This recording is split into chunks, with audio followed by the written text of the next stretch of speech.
کیونکہ وہ کیسا عالم ہے، وہ تماشا دیکھ رہا ہے، ادھر صحابہ کو مجروح کیا جا رہا ہے، اور صحابہ دین کے نقل کرنے والے، دین کے لانے والے، جب صحابہ کی عزت نہیں رہی، جب صحابہ کی حرمت نہیں رہی، جب صحابہ کا اعتبار نہیں رہا، تو پھر دین کا کیا اعتبار ہے؟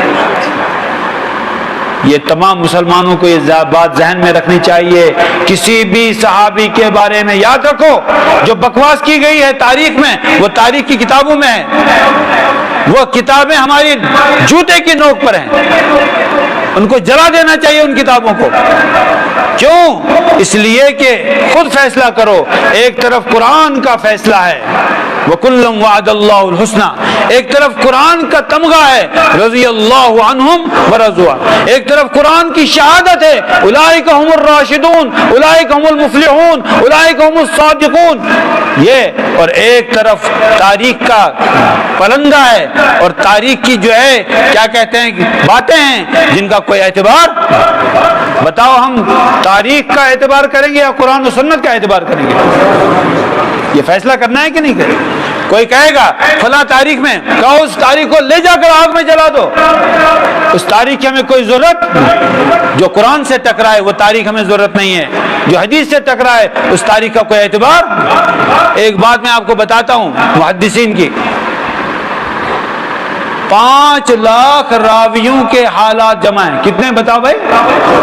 5 لاکھ، 5 لاکھ روایت حدیث کرنے والے حضرات، ان کا پورا جمع ہے کہ وہ کہاں پیدا ہوا، اس کا نام کیا ہے، اس کے والد کا، والدہ کا قبیلہ کیا ہے، شاگرد کون ہے، استاد کون ہے، کہاں کہاں علم حاصل کیا، کہاں کہاں علم پھیلایا، کہاں وفات ہوئی، اور کیا کیا کتابیں لکھی، سب کچھ موجود ہے اسماء الرجال میں۔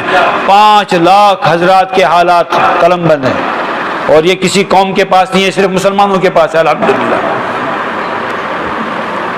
اچھا، وہاں پر محدثین کے یہاں پھر دوسرا مسئلہ ہے جرح و تعدیل۔ بعض کے بارے میں کہا یہ قابل اعتبار نہیں، بعض کے بارے میں کہا یہ بڑا نیک اور صالح تھا، اس کو جرح و تعدیل کہتے ہیں۔ کسی پر الزام لگا اور کسی کو بری قرار دیا گیا۔ لیکن دیکھو ان 5 لاکھ میں جو صحابہ کا طبقہ ہے، کسی کی ہمت نہیں محدث کی، عالم کی، اس نے کسی صحابی پر تذکرہ کیا ہو۔ یہ جرح و تعدیل کا مسئلہ ہے صحابہ سے نیچے۔ صحابہ کے بارے میں آج تک کوئی مائی کا لال پیدا نہیں ہوا جس نے جرح و تعدیل سے کام لیا ہو۔ کیوں؟ کہ جن کی تعدیل اللہ نے فرمائی، جن کی تعدیل جناب محمد رسول اللہ صلی اللہ علیہ وسلم نے فرمائی، اور آپ نے فرمایا اصحابی کالنجوم، میرے صحابہ ستاروں کی مانند ہیں، بِأَيِّهِمْ اقْتَدَيْتُمْ اهْتَدَيْتُمْ، جس کی بھی تم اتباع کر لو گے ہدایت پا جاؤ گے۔ آپ نے فرمایا کہ جب تم دیکھو کوئی صحابہ کو برا کہہ رہا ہے تو کہو لعنت اللہ علی شرکم، تم میں جو بدتر ہو اس پر اللہ کی لعنت۔ ظاہر سی بات ہے جو صحابہ کے خلاف بھونک رہا ہے وہی ملعون ہے، اسی پر لعنت جائے گی۔ تو میرے بھائیو، صحابہ جو ہیں عدل والے ہیں، صحابہ جو ہیں ان کی تعدیل کی گئی ہے، صحابہ جو ہیں اعتبار والے ہیں، ان کو اللہ نے سند دے دی رضی اللہ عنہم۔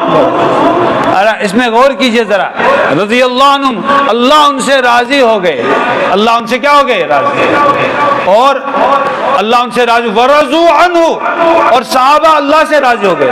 ذرا غور کیجئے، اللہ کو کیا ضرورت ہے کوئی اس سے راضی ہو؟ اللہ تعالیٰ سے کوئی راضی نہ ہو تو اللہ کا کچھ بگڑے گا؟ نہیں۔ دیکھو یہ محمد صلی اللہ علیہ وسلم کے ساتھی ہیں، یہ صحابہ ہیں، فرمایا کہ ان کے راضی کرنے کا میں بھی اہتمام کرتا ہوں، ان کا دل خوش ہو جائے۔ اسی لیے خطبے میں پڑھتے ہیں، خطبے میں کیا پڑھتے ہیں؟ اللہ اللہ فی اصحابی، اللہ سے ڈرو۔ اللہ کے نبی صلی اللہ علیہ وسلم کا ارشاد ہے اللہ سے ڈرو، ترمذی شریف کی حدیث ہے کہ اللہ سے ڈرو، اللہ سے ڈرتے رہنا، میرے صحابہ کے متعلق